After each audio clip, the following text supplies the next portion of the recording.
Hi అండి. అందరు బాగున్నారా? ఈరోజు త్రయోదశి, శని త్రయోదశి శుభాకాంక్షలు అందరికీ. తప్పకుండా దగ్గరలో ఉన్న ఆంజనేయ స్వామి గుడికి, శివాలయానికి అయితే వీలున్న వాళ్ళు వెళ్ళండి. వీలు లేని వాళ్ళైతే ఇంట్లోనే దేవుడు పెట్టుకోండి. ఈరోజు మా దేవుళ్ళకి మధ్యలో మొత్తం మా చెట్టు పూలతోటే పూజ అయితే చేసుకుంటున్నాను. నేను ఏ విధంగా అలంకరించుకున్నానో చూద్దాం రండి.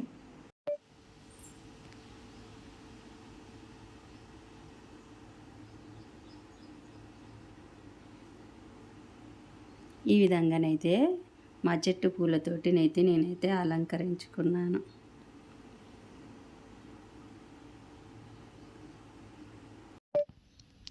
హాల్లో ఫోటోలకు కూడా మా చెట్టుకు పూసిన పూలైతే ఎలా అలంకరించినా చూడండి.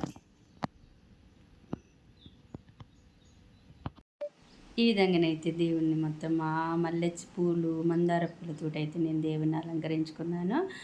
మీరందరూ శని ఏమన్నా ఏళ్ళనాటి శని, అష్టమ శని, అర్ధాష్టమ శని ఉన్నవాళ్ళు ఈరోజు తప్పకుండా సాయంత్రమైన పర్వాలేదు, ఇప్పుడు కాదు, శివాలయానికి వెళ్ళి ఆంజనేయ స్వామి గుడి తమలపాకులు, శివాలయంలో గజస్తంభం కాడ దీపం పెట్టవచ్చు.